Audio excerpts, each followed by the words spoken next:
Selamat berjumpa kembali di dalam episode yang ketiga ini. Kami sajikan sebuah kisah yang bertahan cukup populer hingga masa kini. Merupakan kisah yang telah tertulis di dalam Serat Damar Wulan pada tahun 1815. Serat ini ditulis jauh pada masa kerajaan Belambangan, yakni pada masa Keraton Surakarta Mangkunegara.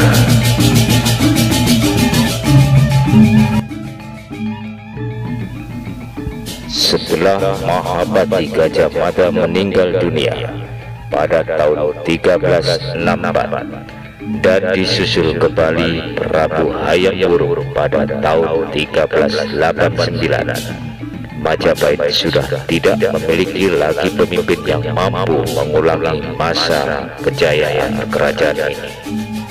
Selanjutnya menjadi masa-masa suram yang berkepanjangan. Kini Majapahit sudah tidak bersinar lagi, cahayanya sudah mulai redup dan hampir padam.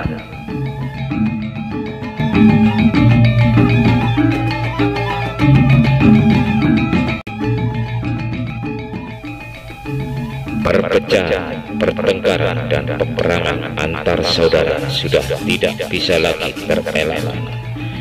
Dan suatu ketika meletuslah perang Pareleng, yaitu perang saudara antara Majapahit wilayah barat dan Majapahit wilayah timur yang disebut Adipati Belambangan Banyuwangi.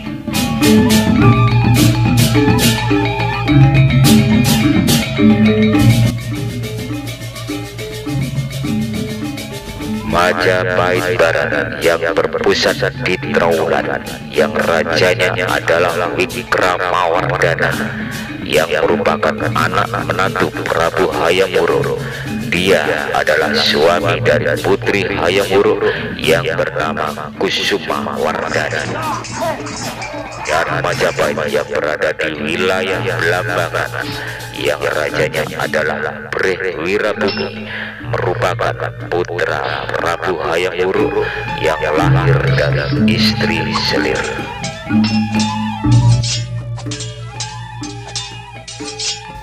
Perang Pareleng ini terjadi karena disebabkan oleh pembagian kekuasaan, dan Majapahit menjadi dua bagian, yaitu Majapahit Barat dan Majapahit Timur. Hal ini sudah tercantum pada masa Raden Wijaya atau yang disebut Kertarajasa Jayawardhana, sang pendiri kerajaan Majapahit yang memerintah pada tahun 1293 hingga 1309. Dalam perang Pareleng ini dikisahkan Wirabumi menyerang Wikramawardhana berkali-kali, dan walaupun Breh Wirabumi belum bisa dikatakan telah menaklukkan Wikramawardhana, tetapi Wikramawardhana telah mengalami kewalahan, dan akhirnya Majapahit Trowulan meminta bantuan kepada Breh Tumapel.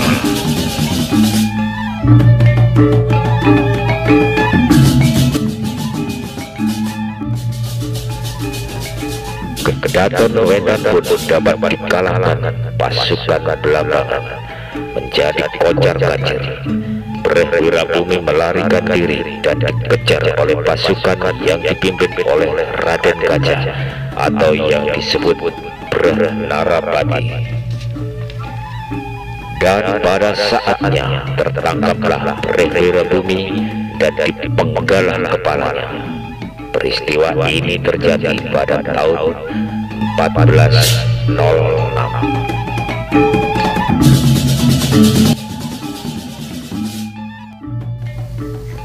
Nah, peristiwa perang Pareleng ini telah dikabarkan dalam suatu kisah yang cukup melegenda hingga hari ini, yaitu Damar Wulan dan Minak Jingga. Thank you.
Belambangan adalah wilayah taklukan Majapahit yang dipegang seorang adipati dari Kelungkung, Bali bernama Kepu Marcuet, si kepala bertanduk. Tokoh ini adalah tokoh yang sakti mandraguna yang selalu merongrong pemerintahan Majapahit.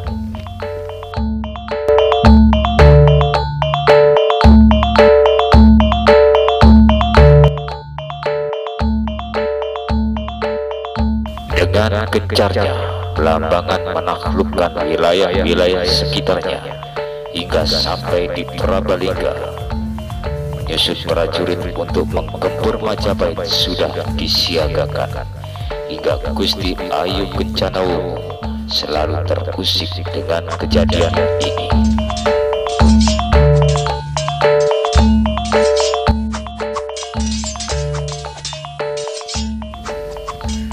Akhirnya Kencanawungu sang Ratu Majapahit itu mengadakan sayembara besar-besaran dengan hadiah yang luar biasa, yaitu siapa saja yang bisa membunuh dan memenggal kepala Kepu Marcuet, ia akan diangkat menjadi suaminya dan diberi kedudukan Adipati Belambangan.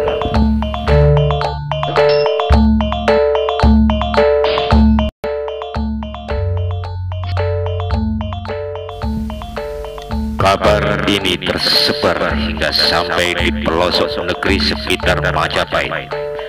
Banyak sudah pendekar-pendekar yang datang dari berbagai macam perguruan silat yang datang dan mengikuti sayembara itu.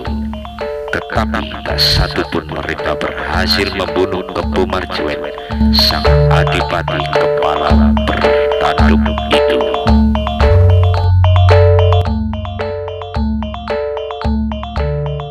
Hingga akhirnya datanglah seorang pemuda tampan, gagah, dan pemberani yang bernama Jaka Umbaran. Jaka Umbaran adalah anak seorang yang bernama Ki Ajar Paneger dari desa Pasuruan.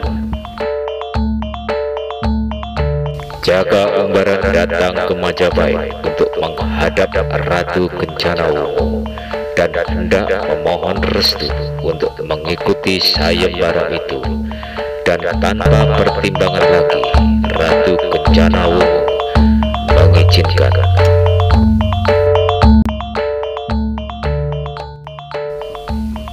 Berangkatlah Jaka Umbaran ke Belambangan untuk membunuh Kepu Marcuet.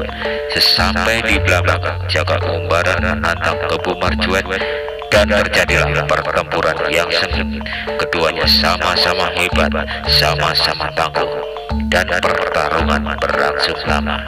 Akhirnya Jaka Umbaran berhasil membunuh Kepu Marcuet, walaupun fisiknya Jaka Umbaran menjadi rusak oleh tanduk si Kepu Marcuet.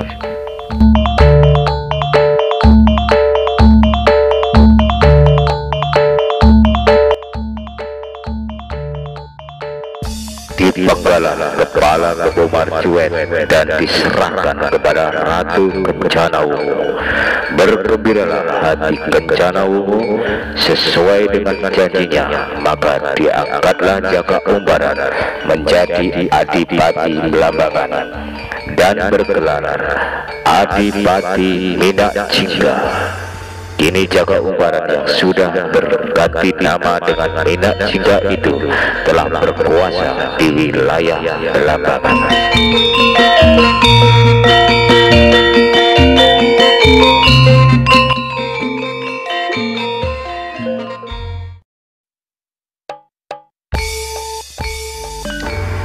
Pada saatnya Gusti Adipati Minak Jingga mulai menagih janji yang kedua yang pernah dijanjikan oleh Kencanawungu kepadanya, yaitu selain ia akan diangkat menjadi Adipati Belambangan, ia juga akan diangkat menjadi suami Kencanawungu.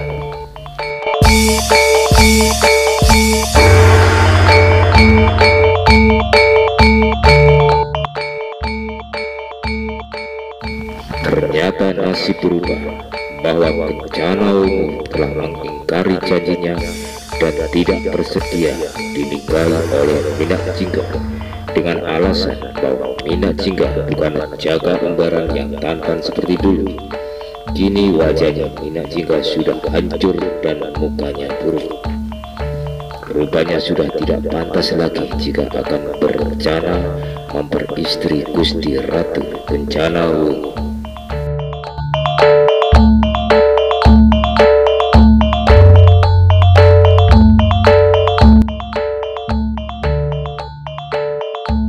Karena sudah merasa terhina dan ditolak cintanya oleh Kencana Wungu, maka ia menjadi marah dan murka terhadap Majapahit, hingga terjadilah perseteruan antara Majapahit dan Belambangan.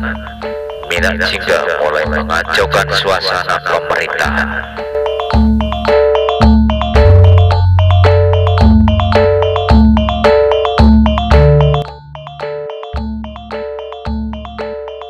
Pemberontakan demi pemberontakan terus berlangsung hingga terjadilah perang besar-besaran antara Majapahit dan Belambangan. Banyaklah korban pertumpahan darah di sana sini, tetapi sang Adipati Mina Jingga tidak akan pernah memperdulikan semuanya itu.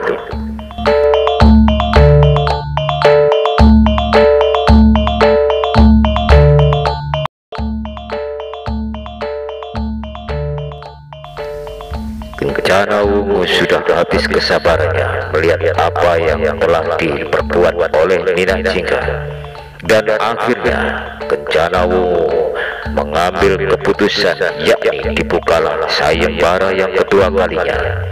Dalam sayembara itu diumumkan, barang siapa yang bisa membunuh Adipati Belambangan itu atau Mina Jingga, maka akan diberikanlah hadiah sebesar dan diangkat sebagai suaminya.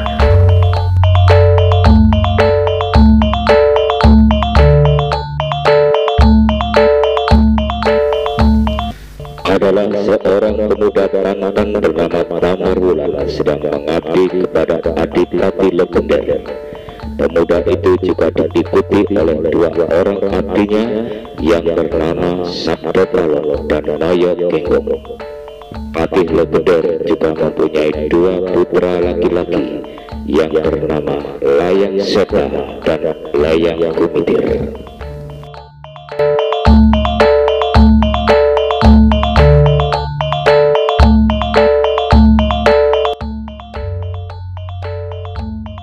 Pengembaraan Damar Wulan ke Majapahit ini diterima oleh patih legender, dan dia diberi jabatan sebagai seorang pemelihara kuda-kuda kerajaan. Sebab kuda-kuda pilihan ini tidak semua orang bisa merawatnya, hanya orang-orang tertentu saja yang bisa melakukan tanggung jawab ini.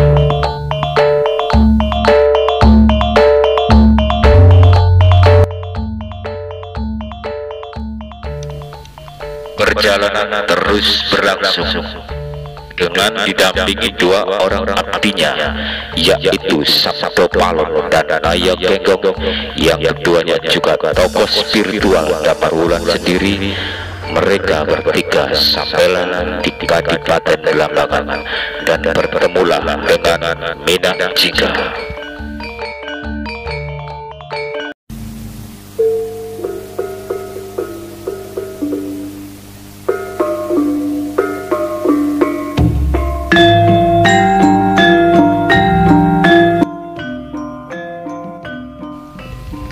Dengan gagahnya Damar Wulan menantang Mina Jingga.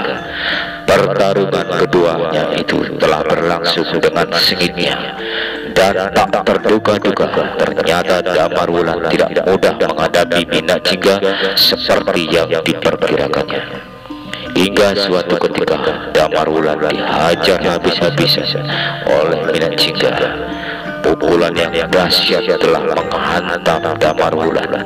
Dia terpental jatuh ke tanah dan tak tersadarkan diri.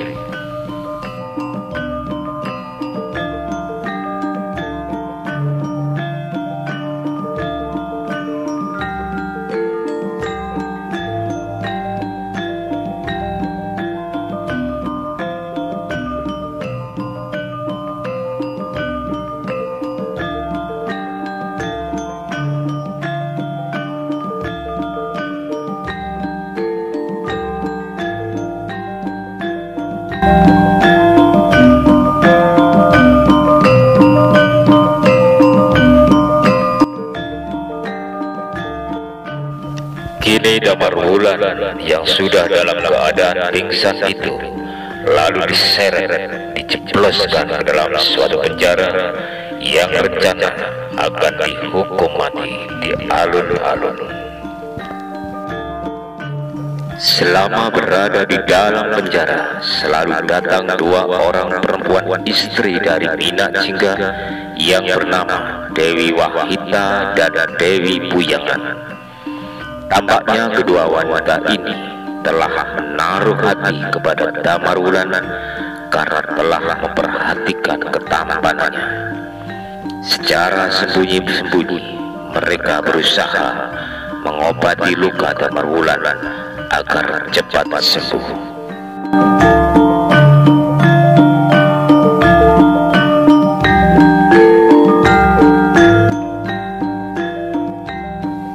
Damar Wulan telah menggunakan kesempatan ini. Ia berpura-pura seolah-olah menanggapi perasaan kedua wanita cantik ini dan ingin cari tahu apakah di balik kesaktian Adipati Mina Jingga itu.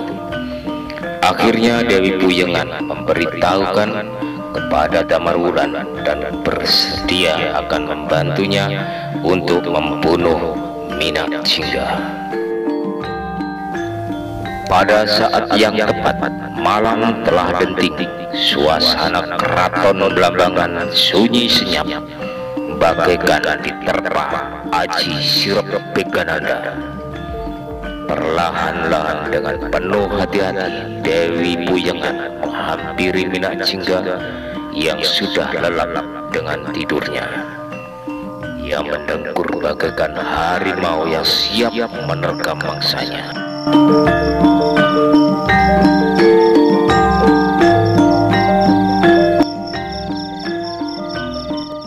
Setelah sampai tiba dekat dengan suaminya yang tengah tidur pulas itu, dengan tenang dan penuh hati-hati, Dewi Buyangan mengambil gada wesi kuning yang terletak di sebelah suaminya itu, lalu segera bergegas meninggalkannya untuk menemui Damar Wulan yang berada di penjara.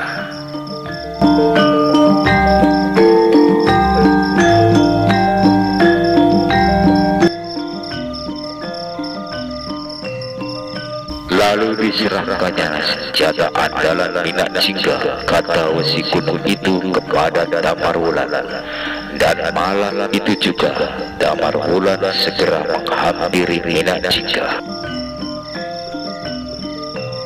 Dibangunkannya musuhnya itu sambil membawa gada wesi kuning yang ada di tangannya. Damar Wulan menantang Mina Jingga, dan seketika itu juga Mina Jingga terkaget karena senjata andalannya berada di tangan musuhnya.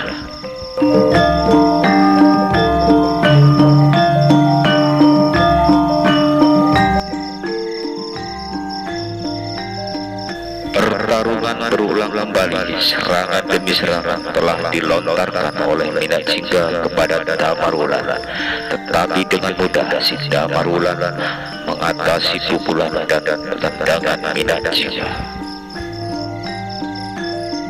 Pertarungan menjadi tidak seimbang, dan pada saat yang tepat ayunan gada wesi kuning dari tangan Damar Wulan mengarah tepat pada kepala Mina Jingga hingga ia jatuh dan mati. Lalu dipenggal kepala sang adipati itu untuk dibawa ke Majapahit sebagai bukti kemenangannya.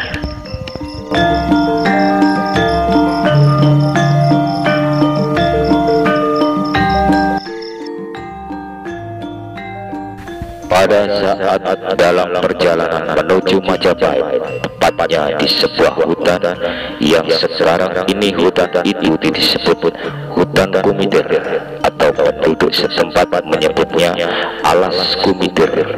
Layang Seta dan layang Kumitir menghadangnya.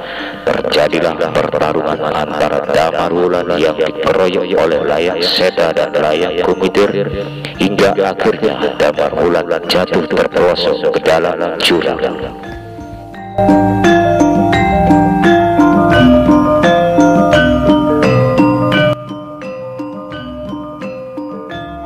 Layang Seta dan layang Kumitir berhasil merebut kepala Minak Jingga dari tangan Damar Wulan. Mereka segera berlari ke arah barat dan menuju kota Majapahit.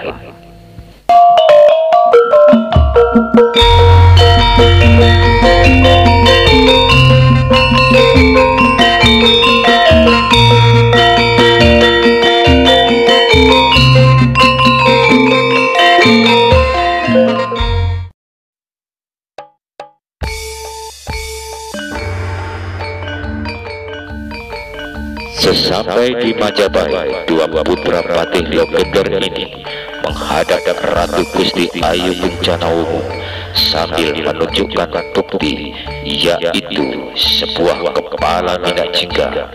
Mereka menceritakan kejadian yang seolah-olah mereka yang telah membunuh Minak Jingga. Tetapi Ratu Kencanawungu tidak bisa begitu saja langsung percaya apa yang diucapkannya, karena bukti itu kurang kuat. Walaupun sudah ada bukti, yaitu satu kepala Minak Jingga yang ada di tangannya dan istri-istri Minak Jingga yang sudah diboyongnya juga.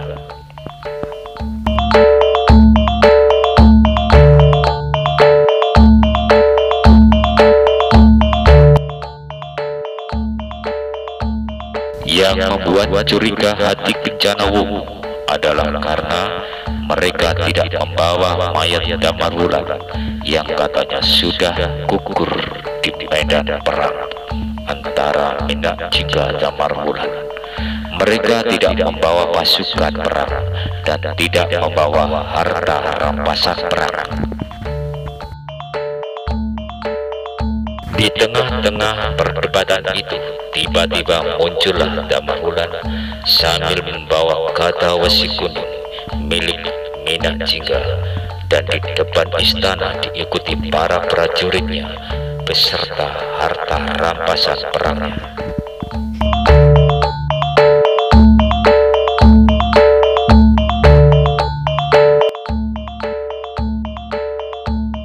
Keduanya sama-sama membawa bukti karena Kencanawungu bingung untuk memutuskan siapakah pemenangnya ini.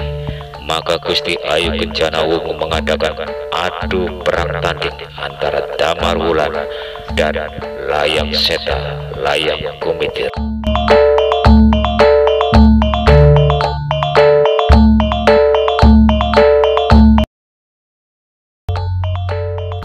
Akhirnya pertandingan dimulai. Sebagai pemenangnya, dialah yang berhak menerima hadiah seperti yang telah dijanjikan oleh Gusti Ratu.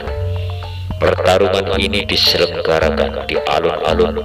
Mereka bertarung secara gigih, tetapi pertarungan ini tidak berlangsung lama, hanya beberapa gebrakan saja. Layang Seta dan layang Kumitir terjatuh oleh serangan Damar Wulan. Akhirnya mereka takluk, mengaku kalah dan mengakui segala perbuatannya kepada Ratu Kencanawungu.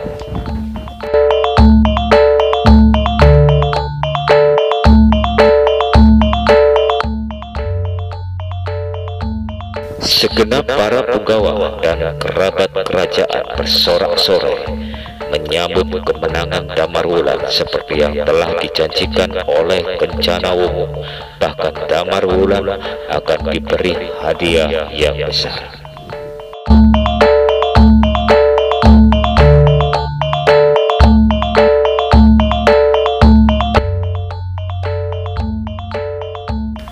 Hadiah itu adalah diangkatnya Damar Wulan sebagai suami Kencanawungu yang nantinya bergelar Prabu Brawijaya V. Cerita fiktif ini masih berkembang lagi dengan munculnya sebuah buku polemik yang ditulis oleh Ki Kalawati. Buku itu berjudul Serat Darmo Gadul yang terkenal hingga era Soeharto. Buku itu sempat dibrandel atau tidak diperbolehkan untuk beredar. Di dalam buku tersebut disebutkan perdebatan antara Prabu Brawijaya V dengan Sabto Palono Nayagenggong.